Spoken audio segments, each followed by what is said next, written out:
Hey, this is TJ Hemphill, and you are tuned in to Seasoned and Spicy. Of course, you just see me, so that should tell you something. Spicy's not here. Okay. Sorry about that. For those of you that were looking for Spicy, she will not be on tonight. Hopefully, she'll be back with us next week. And so we will miss her for tonight. We'll miss her smile and her quirky ways and her cynical comments and the profundity of her rhetoric and all of that other stuff. But anyway, you got me. And hopefully you'll hang in there with me for a while. Okay, don't hang up. Okay. Again, we're so glad to be coming to you from the Motor City. And we're just happy that you have tuned in to us. So tell your friends that TJ is on the air. We are broadcasting live, Seasoned and Spicy. We've got so much stuff to talk about. You already know what is topping the list today. Oh my God. I don't have to put any pictures up or anything like that because you already know who Chauncey Billups is. You already know that Chauncey Billups is in deep trouble. Detroit's Mr. Big Shot, a guy who powered the Pistons to the NBA championship back in 2004. I mean, it's heartbreaking when you really stop and think about it. It is heartbreaking because everybody liked Chauncey. He just was a low-key guy. And it's difficult to imagine that he could be caught up in something like this. Now, I am not condemning him in the sense that I'm saying he's guilty of any particular thing as it relates to the allegations against him. But I am saying this, Chauncey, you're in the wrong place at the wrong time with the wrong people. I mean, that much seems to be clear. And I just hate that this has happened to him because he, of course, was so instrumental in the rise of Detroit, back to that power ranking, that place where people respected the Pistons, especially after what they did to the Lakers. I mean, think about it. They swept the Lakers. I mean, they kicked tail.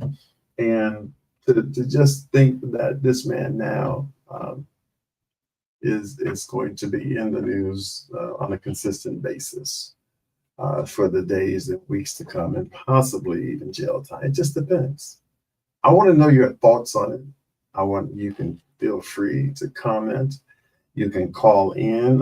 There is a number to call if you'd like to call in and talk about the Chauncey Billups situation. I'm going to give you a number here in a second, and you can call in and voice your opinion about the Chauncey Billups situation. What did you think about it? And that number is 313. I'm just want to give it to you slowly. 313-859-8858. I'll give it to you one more time. 313-859-8858. So feel free to call in and let us know what your thoughts are. This is an important situation. I mean, it really truly is when you stop to think about it. Because the Pistons, they meant so much to us back in those days. Now, some of you were pretty young. Of course, in 2004, I get that. Some of you 19, 20-year-olds, it was just good. You guys were just showing up on the planet. But for the rest of us who've been here for a while, that was such a great time in the city of Detroit. I mean, I remember going to restaurants and the TVs were on and people were screaming and hollering and cheering and whatever. That was great. But to see this man now in such a precarious position, oh gosh, Chauncey, I don't know why you did it.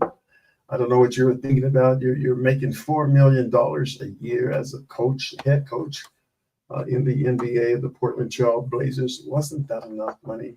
I mean, but the one thing I do know is that a lot of these young players are probably going to learn a very vital lesson here. You can't listen. There's a scripture in the Bible, and it's not a Bible class, but there's a scripture that says, "For the love of money is the root of all evil." People do almost anything for money. I get it. You know, we all need money to exist, to survive in this world today. But there has to be a point in which you just can't allow money to drive your purpose here on this planet. I mean, you can't let money just take over your sensibility, your logic. It's just, oh, this is hurtful. It truly, truly is. And I can only imagine that what the Piston family is going through, his teammates, people that know him personally. I know this here in the Motor City, we're all stunned and shocked that this kind of thing could happen to a guy like Chauncey Billups, who just seemed like the word. And here's what I really would like to say.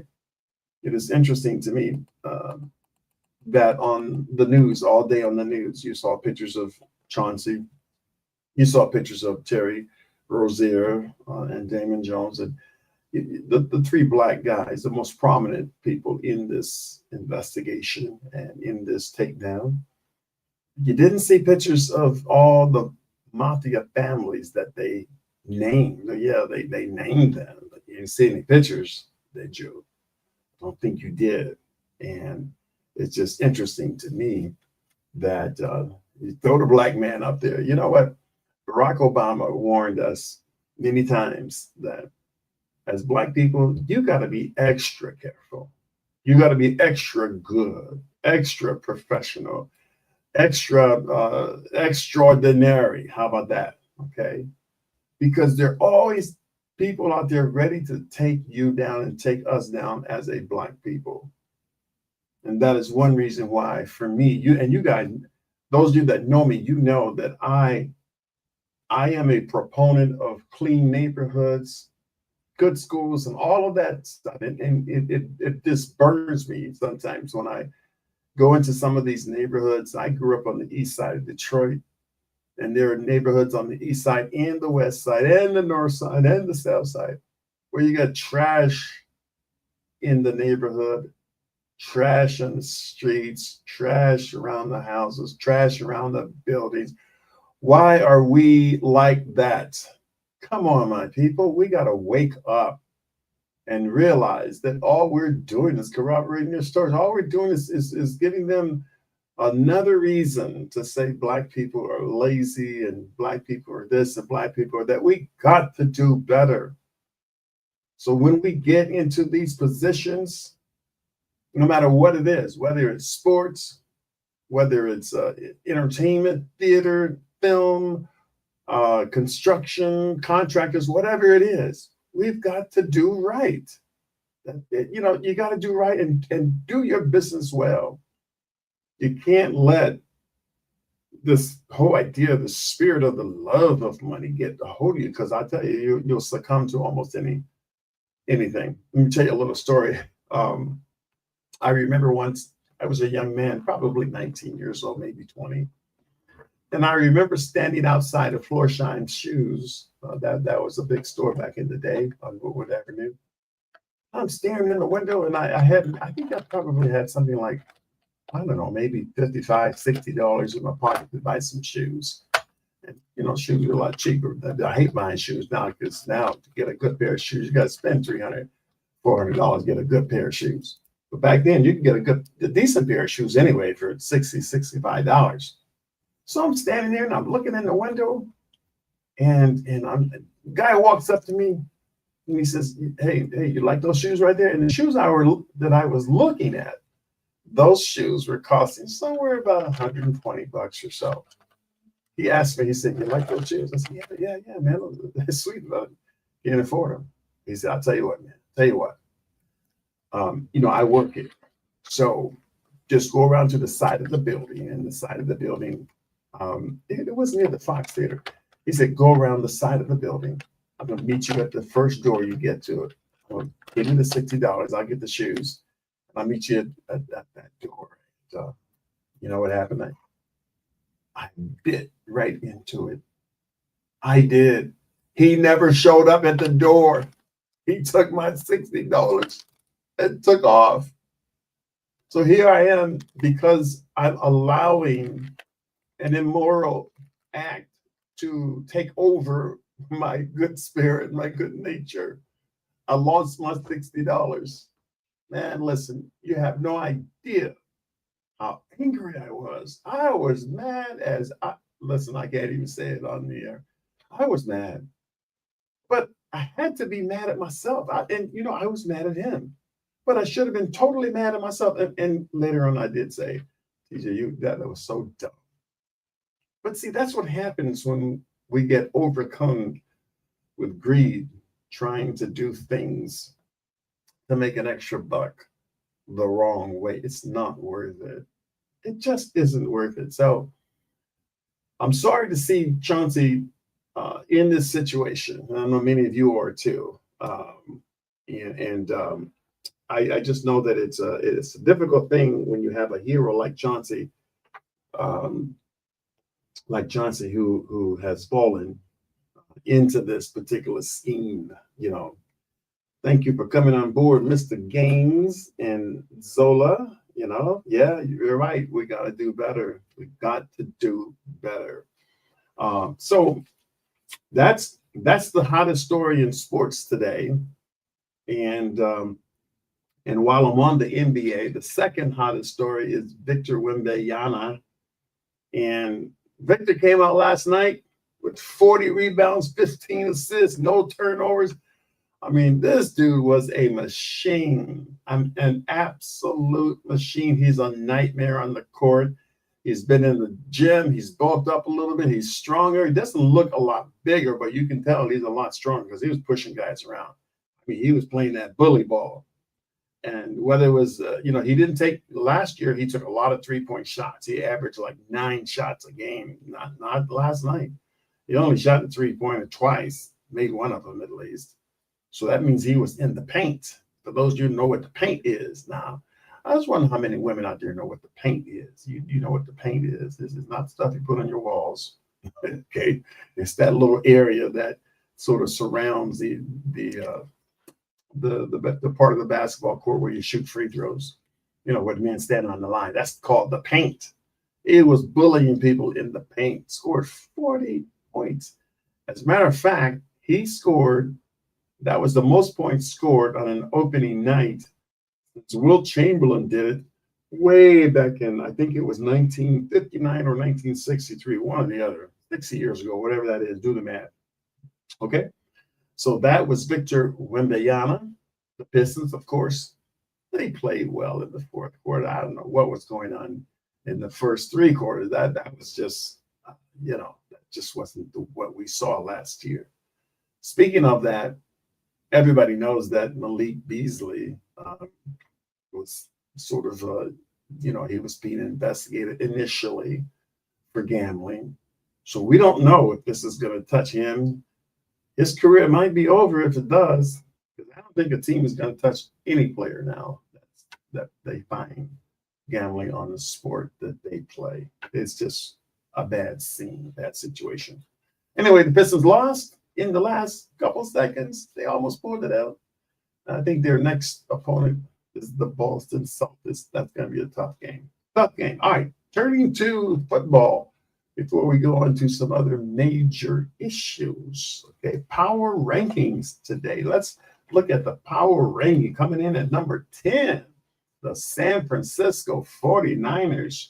They are 5-2. Somebody says, wait a minute, how can they come in at 10 at 5-2 and then Detroit's way up there?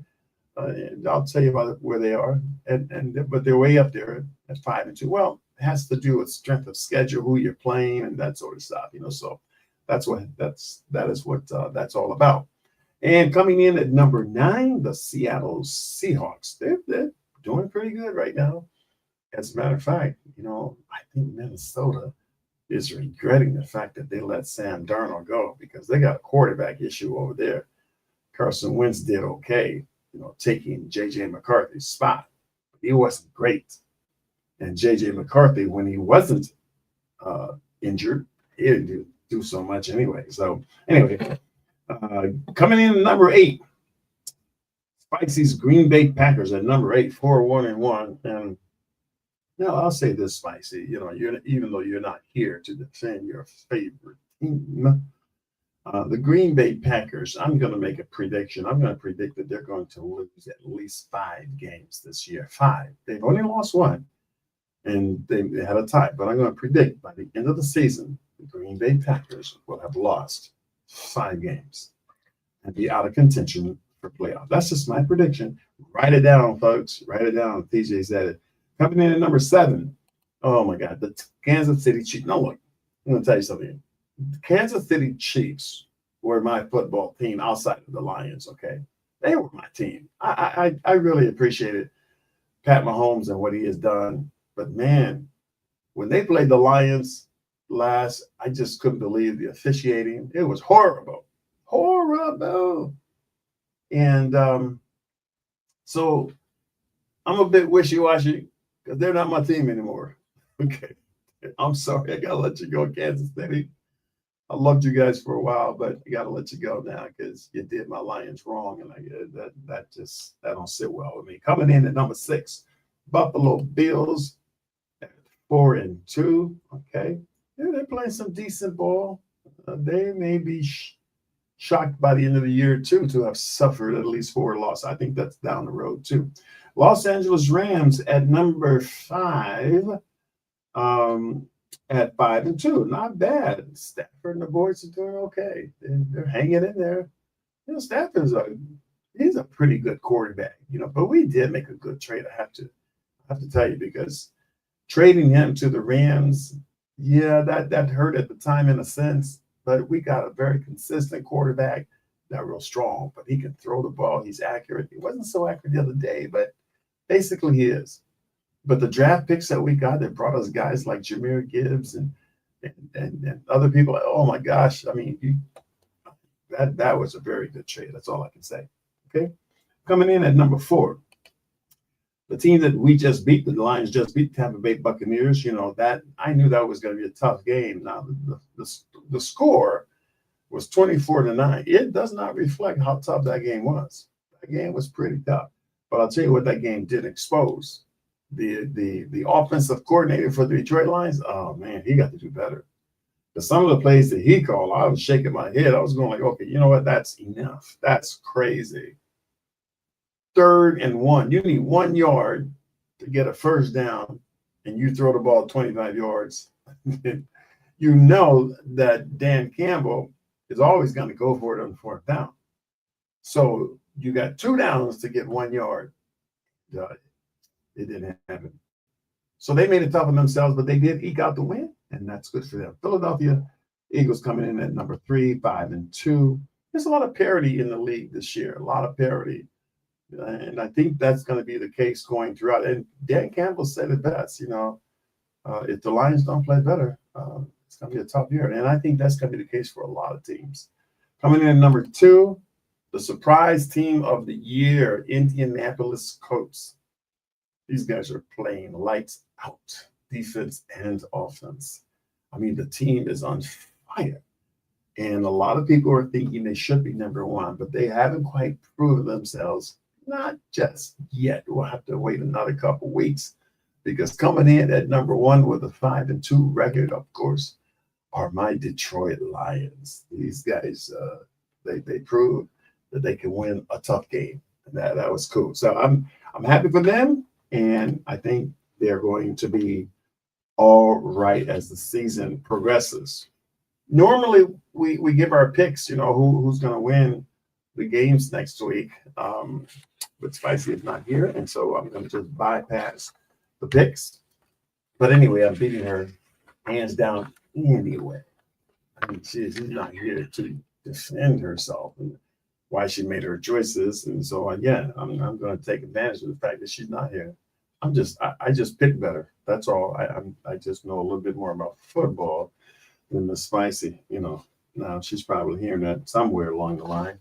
But that's okay. That's okay. Eat your heart out. Okay.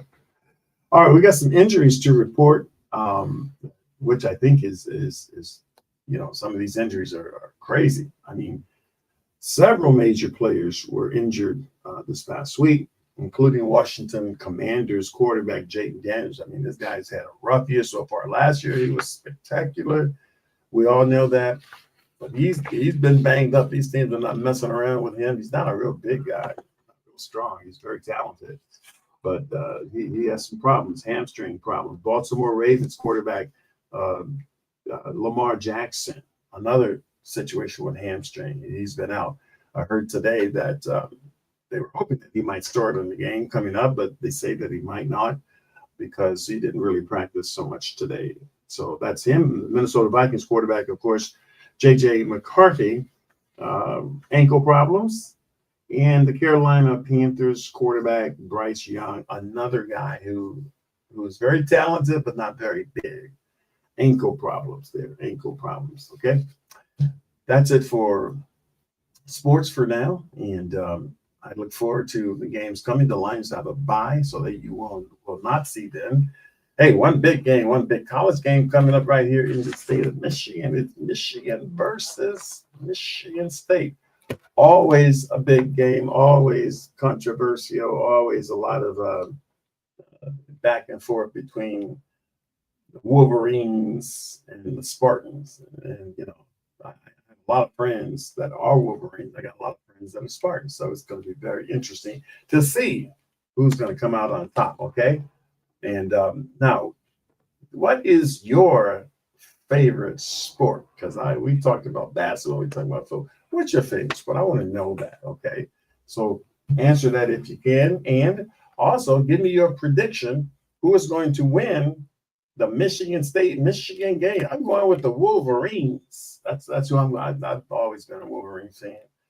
I stopped being a sporting fan many, many years ago when they played this 10-10 tie with Notre Dame. That was a huge, huge game.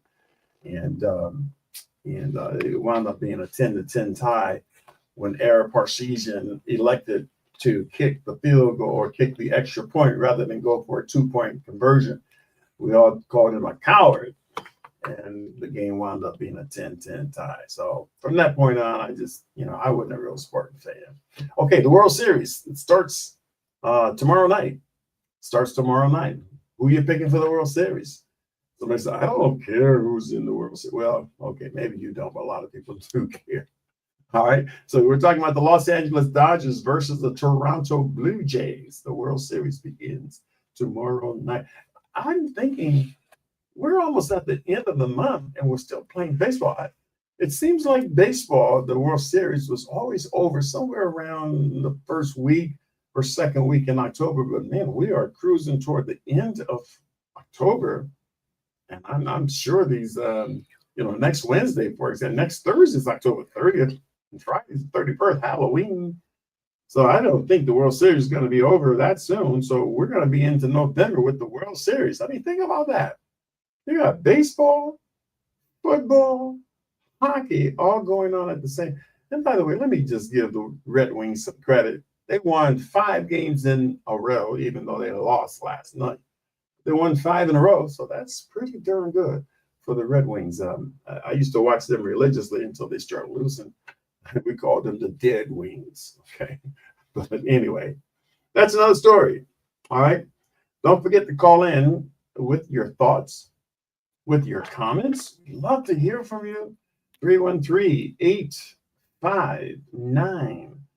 Okay, those are the first numbers. 859-8858. Call in and let us know what you think. On the program later on, we've got a special guest that's going to be coming on, so stay tuned for that. Keith Jackson is going to be talking about his new Dow House. That's coming up in just a few more minutes. And he's got a tremendous business. He's got a couple of businesses, as a matter of fact. Everybody knows that he works sets, he does sets, he builds them, he designs them. I mean, the guy is an absolute pro at building beautiful sets. He built the set recently for the show that many of you just saw, One Harlem Night, and he's built so many sets for so many directors and writers, including myself. I've used him so many times. I've been knowing him for a long time. And of course, he has his business, Joe Louis Restaurant, Soul Food Restaurant. This on Woodward. He's got another one that's going to open real soon, okay, on Northwestern Highway. But he got a new venture going on. It's called the Dow House. And when he calls in, we're going to tell you more about that. Okay, I'm going to tell you more about that.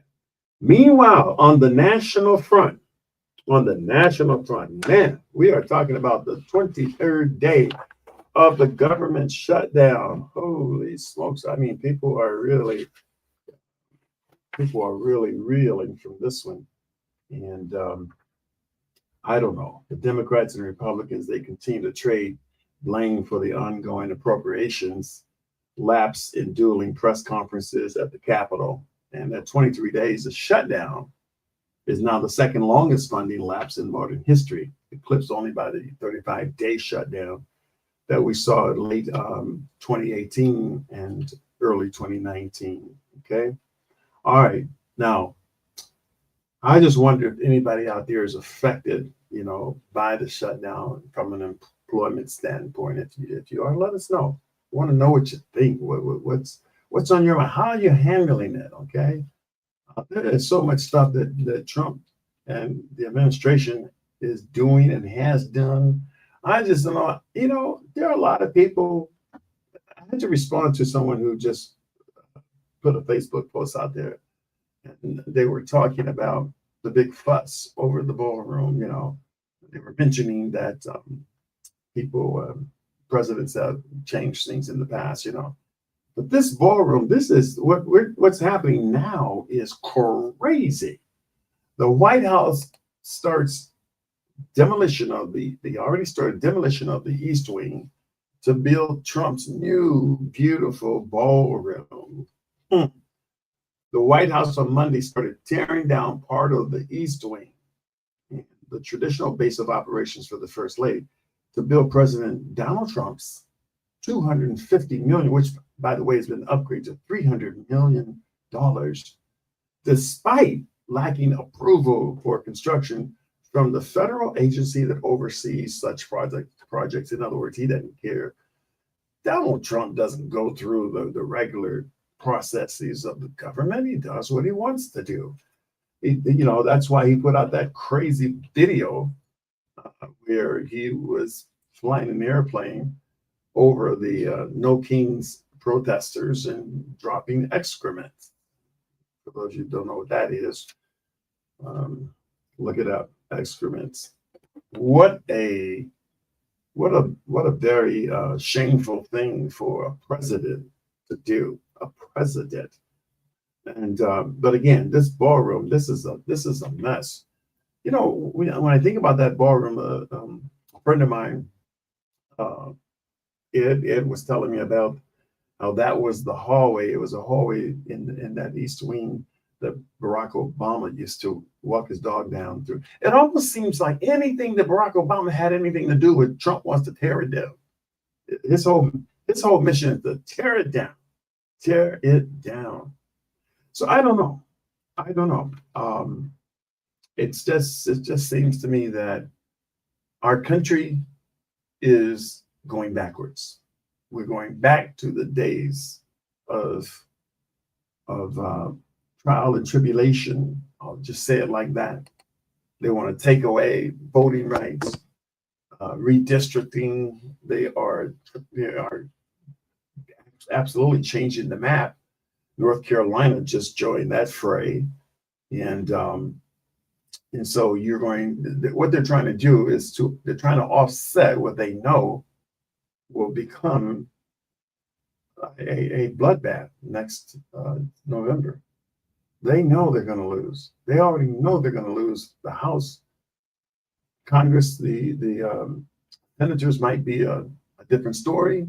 They maintain control there, but they're definitely going to lose the House. Okay. And so what they're trying to do is to offset. They're trying to put things in place now where they can add more seats for Republicans. So California Governor Gavin Newsom is to counteract what the Republicans are doing. He's redistricting California to offset. So, but when you think about it, it's a mess. It's an absolute mess. In Texas, the districts where Black people could vote before with ease are now gone. They're gone. Black people are going to have a difficult time voting because they're going to have to go so far to vote. What is your thought about that? Somebody talk to me, okay? Somebody talk to me. All right. So that's our country. It's I don't want to. I hate to say it's going to pot, but there are a lot of holes in the country right now. Holes, HOLES. Okay. Okay, just in case some of you got that confused. All right, on the entertainment front, and I'm hopeful to hear from Keith Butler. Did I say Keith Butler? I said Keith Butler. That's a preacher, isn't it? Yeah. No, not Keith Butler. That's a bishop. That's a preacher. I meant Keith Jackson. Okay.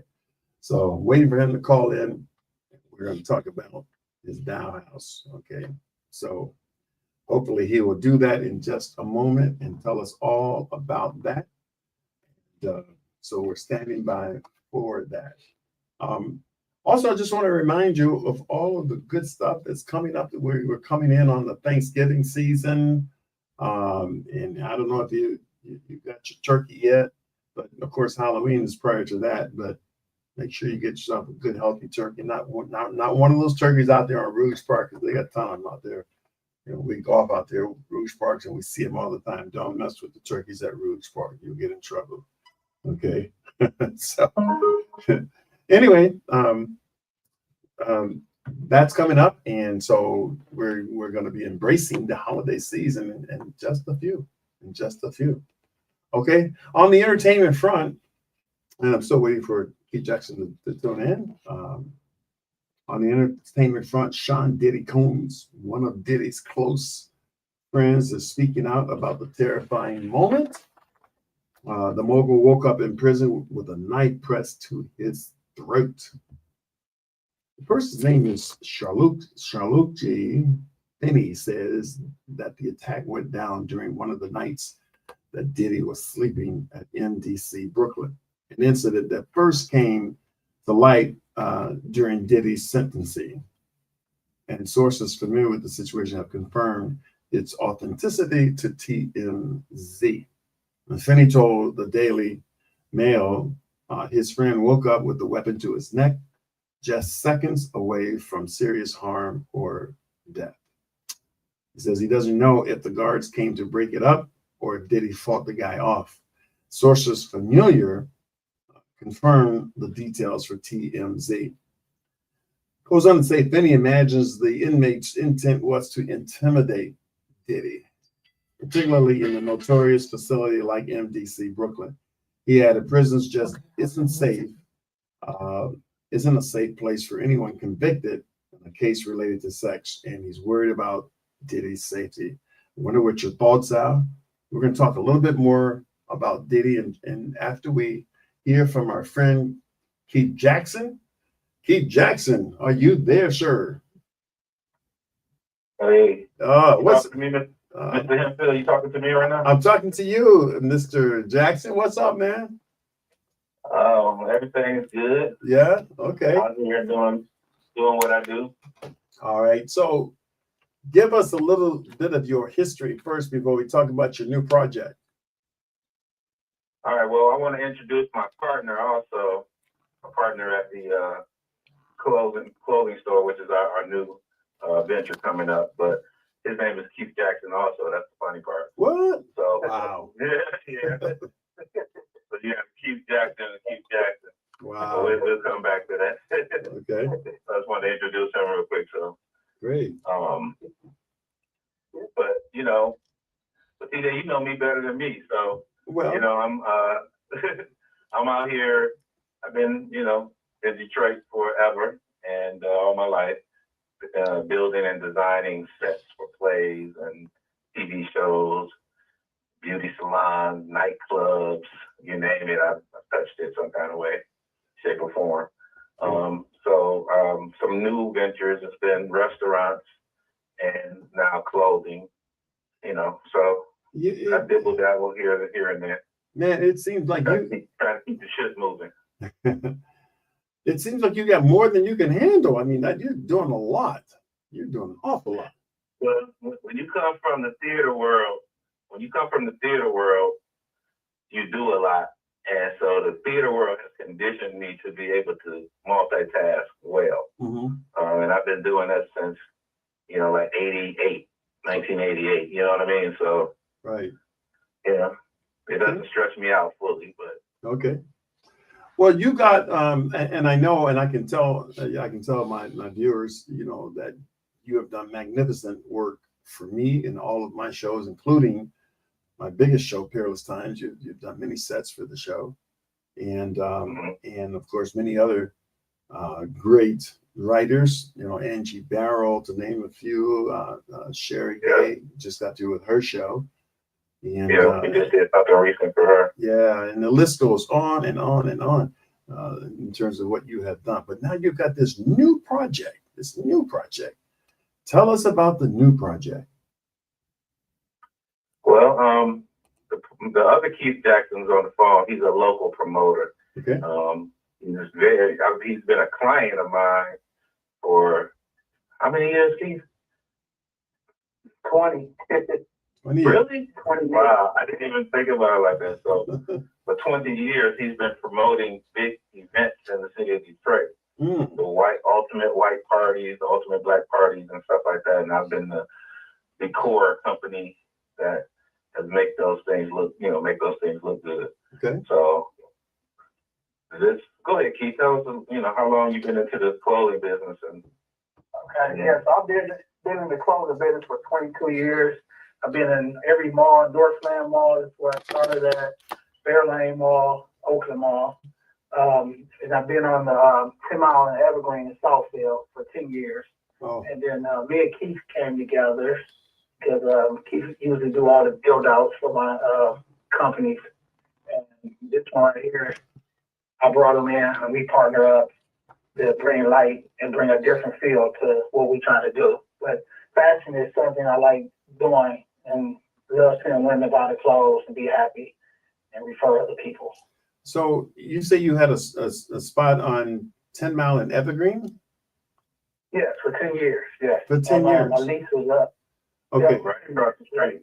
Right across from that gas station, that BP. Yeah, right behind Kirby's restaurant. Yeah, that's right. Exactly. Okay, I didn't know that was your spot. Okay. Yeah, that's Dial House. So we moved from there and we moved to the new location. So my lease was up. I was there for 10 years. 10-year lease was up. Wow. So where is your new location?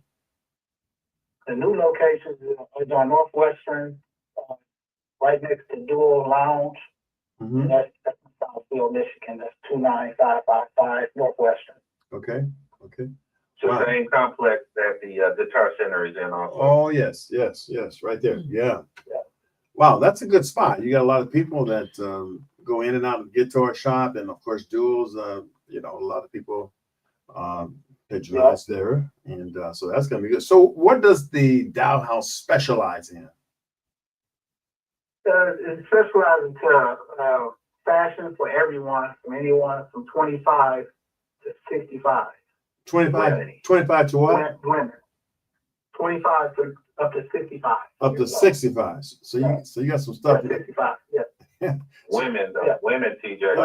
Yeah, it's women only. Hey. Yeah, women only. I heard you. I'm good with that. I have some 65-year-old friends that I'm sure I can convince to go and take a good look. Is the store open now? At least that's what it does say that in the flyer. I see that now open. What are the hours? Mondays we close. Sunday 12 to 5 on Sundays. Mondays close, and 11 to 8 from from Tuesday to Saturday. Okay. So this seems like a good venture. Women are always looking for something new. What would you say is the hottest fashion out there? What are most women? I'm saying between the age of 20 and say 35. What are they buying? They buy a little bit of everything. What's hot is dresses. They love dresses. Okay. Yeah. Really? They love dresses. Really? Yeah. That's different. because I Easy to slip in and slip out of. I'm guessing. I'm guessing. easy. Yeah, well, you know what? In business, man. Right. The new Dow House, man, that sounds like an interesting venture, and I know that it's going to be successful. And we will do whatever we can here to support it, to keep it out there in front of people. And I'm hoping that you know, we get a lot of people visiting your store. We have a lot of people that tune in on us, and they tune in different times of the week, and I'm sure they'll see this particular program and see that ad, the new Dow House, all new Dow House now open. Venture by Keith Jackson and Keith Jackson. Wow, that is crazy. Okay, that's crazy, but that's a good thing, and we are confident that it will be very successful. Anything you guys want to add before we move on? I would like to just I actually wouldn't mind coming back on your show next week because, you know, I'm a part of a few things. You know, we own the Joe Louis Southern Kitchen over on Woodward and the Boulevard in Detroit. Yeah. And that's in the New Center area. Okay. And we're opening up the second location right down the street from the new Dow House. So you can tell how busy I've been lately. We're in the Applegate Mall, which is one mall. Which direction is that? That's going north. That's going north. Yeah. Yeah. So we're in the Applegate Mall, the old Little Daddy's, Coney Island. Ah. So now that's Joe Louis 2. I remember Yeah. that old Little Daddy's. I never went to that Coney Island, but I remember seeing it so many times. Yeah, it had that big giant flame out in front. Yeah. So I know exactly where you are. And you've already done the renovations? Yeah. We're going to be doing soft opening real soon, so we should be opening toward the end of this month for soft grand opening, I should say. And that is going to be beautiful. That's going to be great.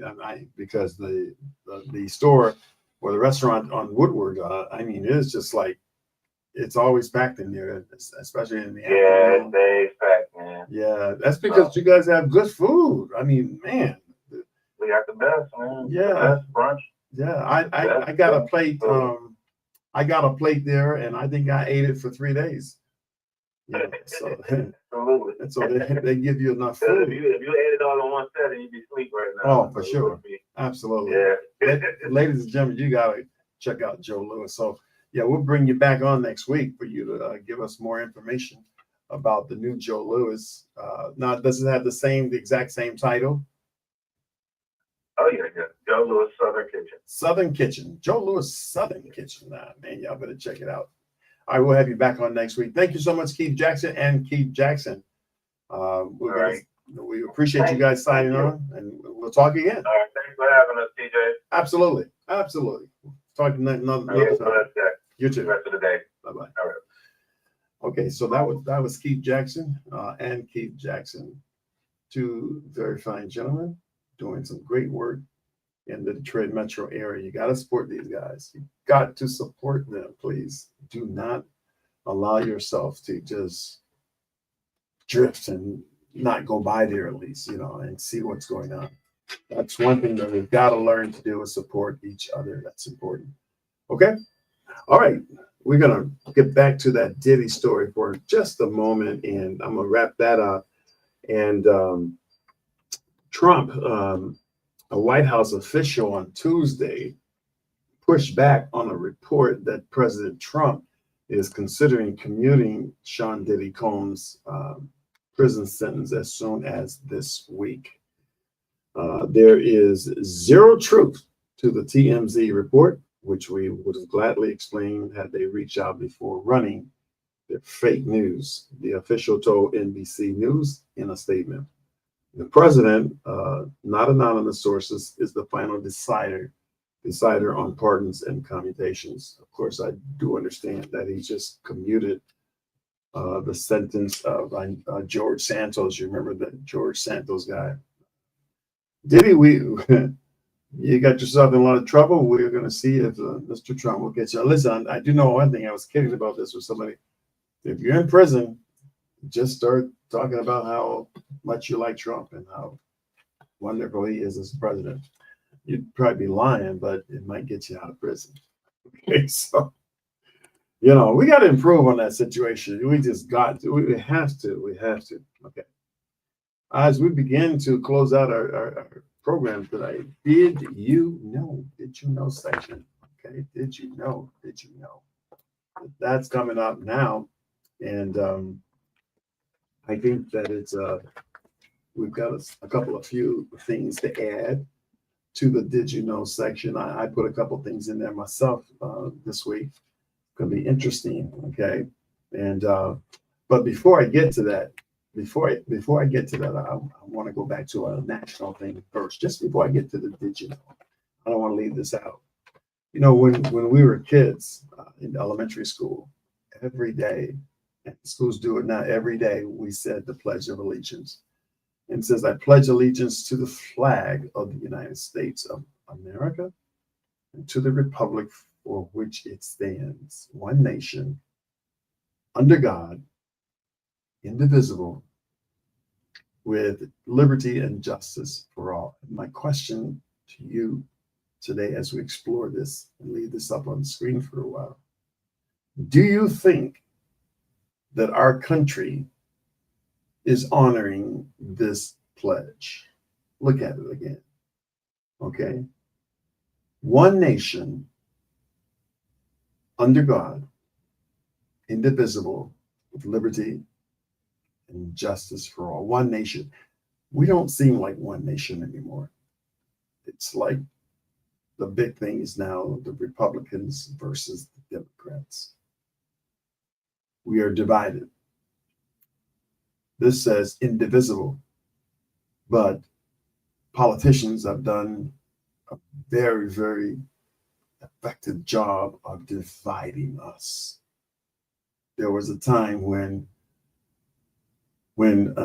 we all accepted whoever won the presidency. Whoever won, we may not have liked the person who won, but we accepted it. Whether it was Reagan or Carter, or Clinton, or the two Bushes, it didn't matter. We accepted it. It wasn't until a black man, Barack Hussein Obama, wasn't until he got in office that the divide became greater than it has ever been. They immediately began to work on how they could destroy him, how they could keep his legislation from passing, how they could just make a mockery out of him, and they did. And yet he persevered. He persevered and won a second term, which really angered a lot of people, a lot of Republicans, I should say. They have spent years planning how they were going to change the whole nation. And now we are seeing the fruit of their planning, the evil fruit, I must say. Project 2025, which Trump claimed to have known nothing about. He claimed he didn't know anything about the numbers that the ballroom was going to cost and all. He always makes those kind of claims. The man cannot be that ignorant. Does a lot of ignorant things. I responded to a person who was just so much in favor of Trump. And I said, look, I can even deal with Trump and even accept a lot of things that Trump does, except that what I don't like, and what I don't care for is how he demeans and belittles people, using childish, juvenile rhetoric just to demonstrate his vitriol, his whole thing of revenge, retribution, retaliation against his own people. And if you are a Democrat, you are part of the enemy within, as he calls Democrats and those who are in Washington who are Democrats. We are the enemy within. We're no longer the American people. And that's what angers me. That's what saddens me. That you, Mr. Trump, as the so-called president, have not embraced all of the people.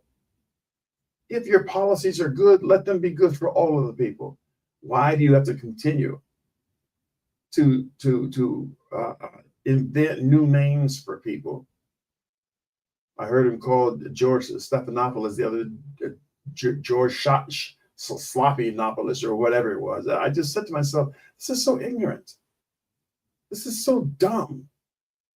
I remember when he was campaigning in the first election, and Carly Fiona, a very, very smart lady, Republican candidate for president, Trump looked down at her and said, look at that face.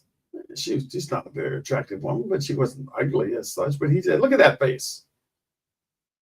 You know, when he said that, I knew right then and there that he was going to win the presidency. Why? Because there are people in this country who do not mind saying derogatory, negative things about other people.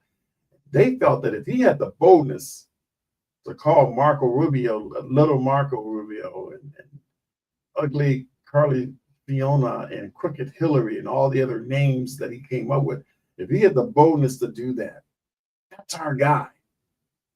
See, the real problem, I'm just going to be honest with you, the real problem is not Trump. The real problem is the people who voted for Trump. That's what the real problem is.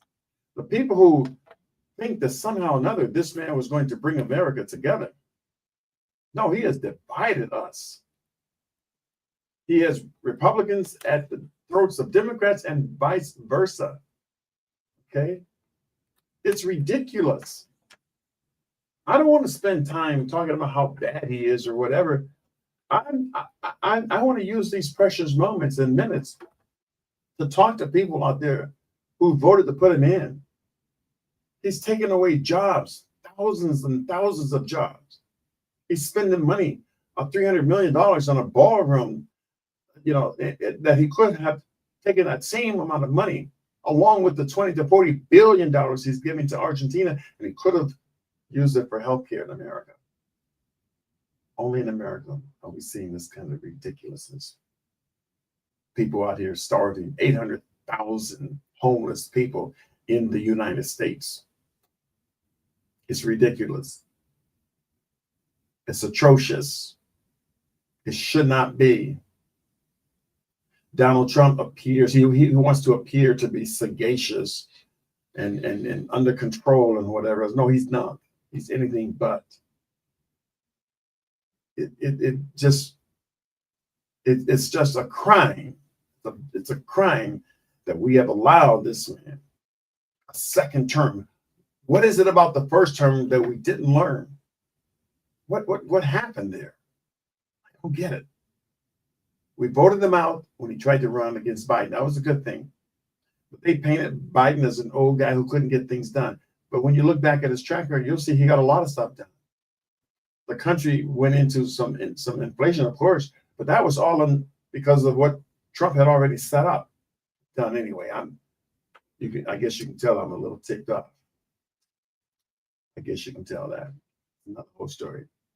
Did you know that Venus